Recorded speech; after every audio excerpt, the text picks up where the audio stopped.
Imagine a world where the ground never rests, where the surface is constantly torn apart from within, where there is no silence, only pressure, heat, and motion. This is a world without oceans, without forests, without a stable sky.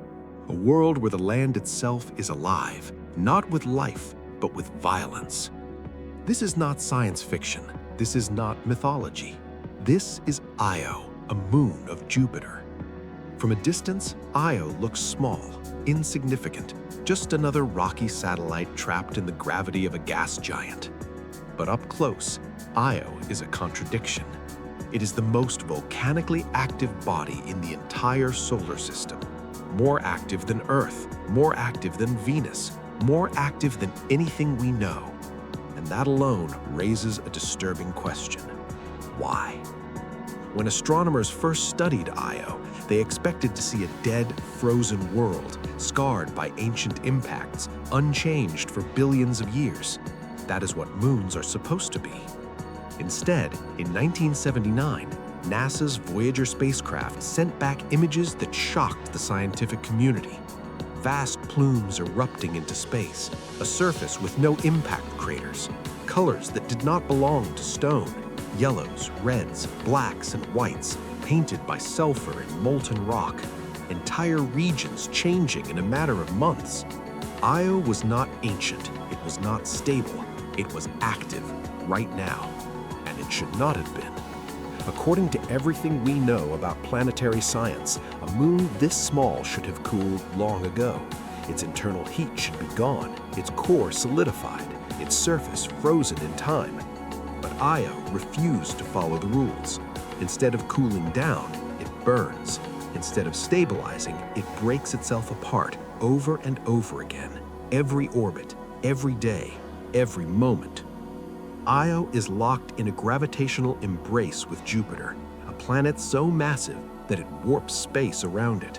As Io moves along its orbit, Jupiter's gravity stretches the moon, then compresses it, then stretches it again, relentlessly.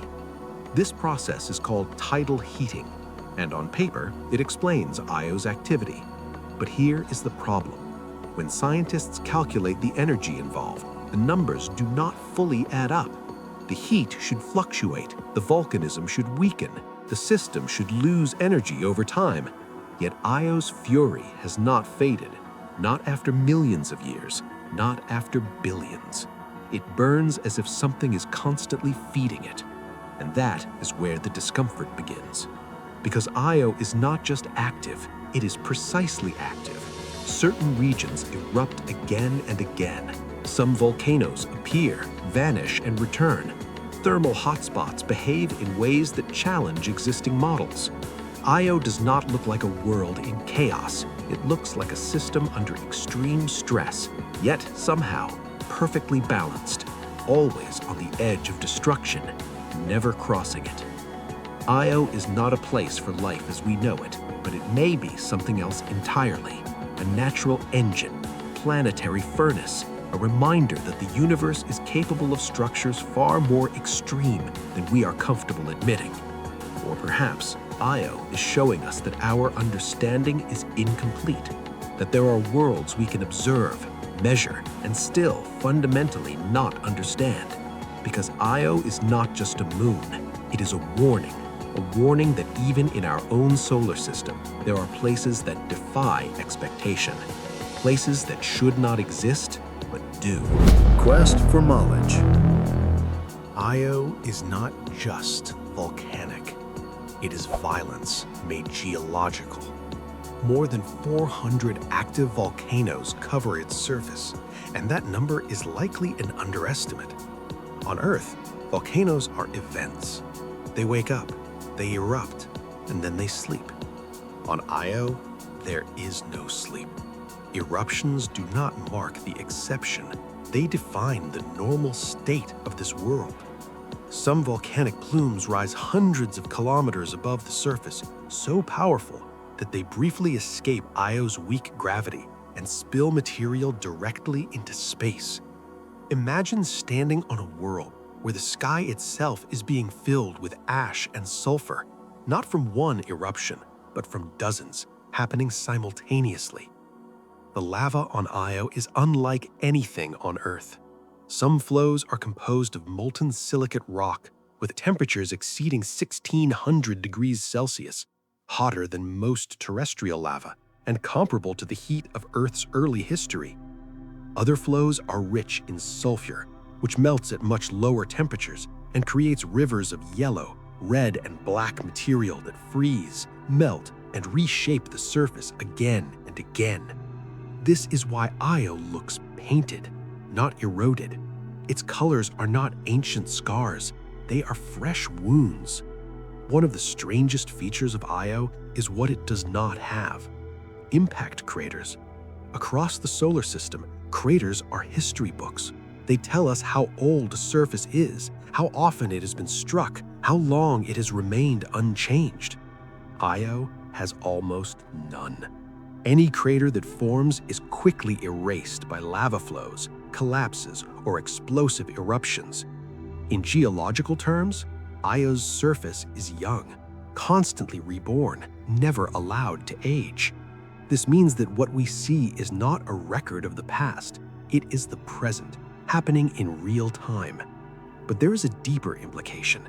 To erase craters this efficiently, the internal energy of Io must be immense, far greater than a small moon should possess, and this energy is not fading. Measurements taken decades apart show that Io's volcanic output remains astonishingly consistent, not declining, not stabilizing, persisting. Some volcanoes on Io have names now: Loki Patera, Pele, Tvashtar. They are not small vents. Loki Patera alone is a vast lava lake larger than many terrestrial cities. It brightens, it dims, it resurfaces itself on timescales of months, as if something beneath the crust is cycling energy upward with terrifying efficiency. The surface of Io is also unstable. Entire regions collapse, plates fracture, mountains rise, not from tectonic compression, but from internal pressure, forcing the crust upward until it breaks. Some of these mountains are taller than Mount Everest, and yet they stand on a world with no plate tectonics as we understand them. They should not form, but they do. Io is not shaped by slow processes.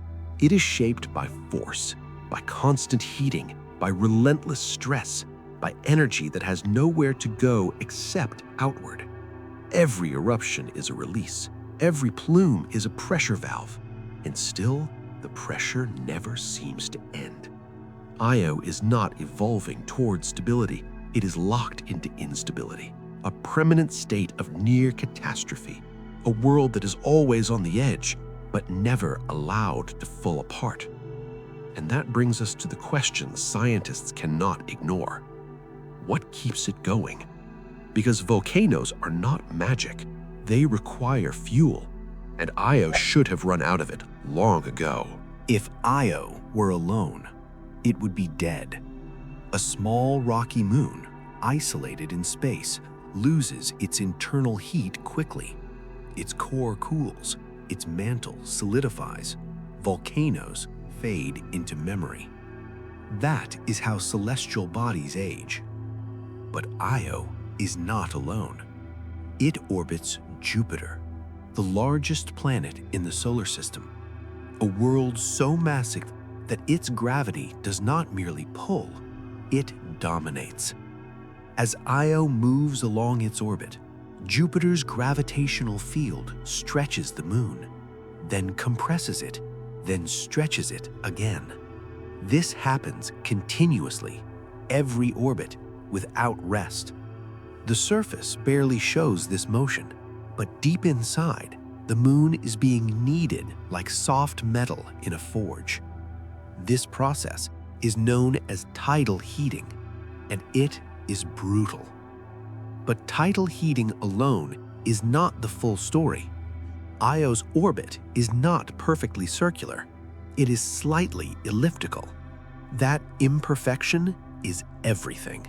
Because if Io's orbit were perfectly round, the stretching would become uniform, the heating would stabilize, volcanism would weaken. Instead, Io is locked into a gravitational dance with two other moons, Europa and Ganymede. This three-body interaction constantly pulls Io out of equilibrium. Just as its orbit begins to settle, the resonance forces it back into distortion, again and again and again. The result is relentless. Io is flexed by hundreds of meters every orbit, not once, not occasionally, continuously. Its interior is subjected to stress cycles far beyond anything Earth experiences. Rock behaves like fluid. Solid layers crack and reform. Heat is generated not by decay, but by motion. On paper, this explains a lot. Tidal heating supplies energy. Volcanoes erupt. The system makes sense. But then the calculations begin. And that is where the certainty breaks down. When scientists model the energy input, they find something unsettling. The amount of heat generated should fluctuate. It should spike, then decline, then spike again. But Io's output is remarkably steady. Even more troubling, some volcanic hotspots release more energy than tidal heating alone can explain, as if additional heat is being stored, redirected, or focused. There is also the issue of endurance. Tidal heating is violent. It weakens structure. It should eventually tear a small moon apart. Yet Io remains intact, cracked, distorted, but whole, always on the brink of failure, never crossing it. This has led to deeper questions about Io's interior. Perhaps its mantle contains layers with unusual viscosity. Perhaps molten material moves in patterns we do not yet understand.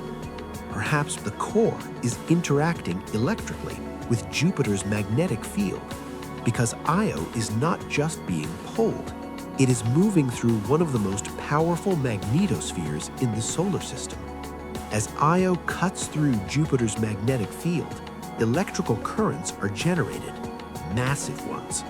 Currents that connect Io and Jupiter in invisible arcs of energy. Some researchers have suggested that Io behaves like a conductor, a natural generator embedded in a planetary circuit. If that is true, then Io is not merely heated, it is powered. This idea is still controversial. It pushes against the edges of accepted models, but it exists because something about Io does not fully resolve. The moon behaves less like a passive object and more like an active component in a larger system, a system that is not cooling down, a system that is not breaking apart, a system that is somehow maintaining a permanent stress.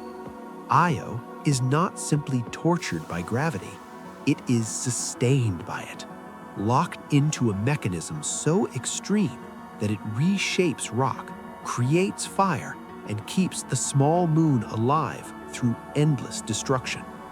And yet, this may not be the strangest part, because the consequences of Io's activity do not stay on Io.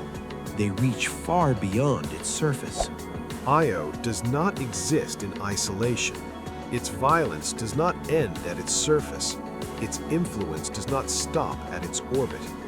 Io reaches outward, into the space around Jupiter itself. Every eruption on Io throws enormous amounts of material into space: sulfur, oxygen, ionized atoms. Because Io's gravity is weak, much of this material does not fall back. It escapes, and when it does, it becomes trapped by Jupiter's immense magnetic field. The result is something extraordinary: a plasma torus, a glowing, donut-shaped ring of charged particles that wraps around Jupiter along Io's orbital path. This torus is not static. It rotates, it pulses, it responds to changes in Io's activity. In effect, Io feeds Jupiter's magnetosphere. Without Io, this entire structure would collapse. Jupiter's magnetic field is the largest structure of its kind in the solar system. It stretches millions of kilometers into space. It dwarfs the Sun itself in scale. And Io sits inside it, not as a passive moon, but as a source, a generator. As Io moves through this magnetic field, it cuts across magnetic lines like a wire through a current. This motion produces enormous electrical currents that flow between Io and Jupiter. Invisible bridges of energy connect the moon to the planet. These currents are so powerful that they create auroras in Jupiter's atmosphere, bright, persistent, and directly linked to Io's position. Jupiter's sky glows because Io is active. But this connection raises unsettling questions. The energy flowing through this system is not trivial. It is vast, structured, and persistent.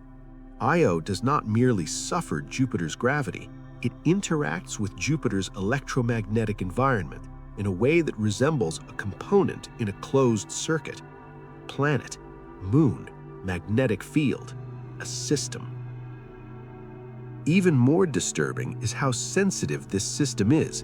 When Io's volcanic activity changes, the plasma torus responds. When eruptions intensify, the density of charged particles increases. When Io quiets, even briefly, the system weakens. Jupiter reacts to the behavior of a moon less than 4,000 kilometers wide. This is not how we normally think about moons. They are supposed to be followers, secondary objects. Io breaks that hierarchy. It shapes its planet. Some scientists have suggested that without Io, Jupiter's radiation environment would be dramatically different. The intense radiation belts that make exploration near Jupiter so dangerous are partially sustained by material originating from Io. In other words, Io helps make Jupiter hostile. This leads to a deeper realization. Io is not just an extreme world, it is a keystone. Remove it, and the entire Jovian system changes. But here is the most unsettling part. We do not fully understand how stable this configuration is. The interaction between Io's interior, its volcanism, its orbital resonance, and Jupiter's magnetic field forms a feedback loop. Energy creates activity. Activity feeds the magnetosphere. The magnetosphere influences the moon. A cycle. And cycles can amplify. Io may not be slowly evolving. It may be locked in a long-term energetic equilibrium or slowly drifting toward a state we have never observed, a state more violent, more unstable, or something else entirely. Io reminds us that even a moon can dominate a giant, that small bodies can shape massive systems, and that the solar system is not a collection of isolated objects, but a network of interactions we are only beginning to understand. Io exists in a state that should not be sustainable. Everything about this moon suggests instability. Its interior is overheated, its crust is fractured, its orbit is stressed, its environment is hostile, and yet it persists. From a physical standpoint, Io is balanced on a knife's edge. Too little tidal heating, and its volcanoes would shut down. The surface would freeze, the system would collapse into stillness. Too much heating, and the moon would tear itself apart. The crust would fail, the interior would escape. Io sits exactly between these extremes, not by chance, but by mechanism. That mechanism is orbital resonance. Io, Europa, and Ganymede are locked into a precise gravitational rhythm. Change one orbit, and the entire structure shifts. This resonance keeps Io's orbit elliptical, maintaining tidal stress. But resonance is not eternal. Over long timescales, energy is lost, orbits drift, configurations change, which leads to an uncomfortable question. How long can this last? Some models suggest Io may be slowly heating further. Others suggest it may eventually cool, but the data is incomplete. We have only observed Io for a few decades, a blink of an eye in geological time. We do not know whether what we see now is normal or transitional. There is also the possibility that Io has already changed, that what Voyager saw in 1979 was not the beginning, but a phase. Since then, new eruptions have appeared, major volcanic centers have shifted, the distribution of heat has evolved. Io is not repeating itself, it is adapting. And adaptation implies dynamics, feedback loops, thresholds, tipping points. Systems under constant stress do not fail gradually, they fail suddenly. If Io crosses a critical threshold, several outcomes are possible. The crust could thin catastrophically, leading to global resurfacing. A massive eruption could alter the plasma torus, changing Jupiter's magnetosphere. Orbital changes could weaken resonance, slowly silencing the moon. Or something more extreme, a structural failure that reshapes Io forever. None of these outcomes would happen quietly. Io is deeply connected to its planetary system. Any major change would ripple outward, affecting Jupiter's radiation belts, its auroras, and the environment of neighboring moons. Io does not just exist at the edge of its own stability. It exists at the edge of the system's stability. And yet, there is another possibility, that Io is not approaching collapse, but equilibrium. That this violent state is not temporary, but enduring. A long-lived configuration that can persist for billions of years. A reminder that nature does not always seek calm. Sometimes it sustains chaos. Io forces us to rethink what stable means. Not quiet, not unchanging, but balanced through constant destruction and renewal. In the end, Io is not just a moon.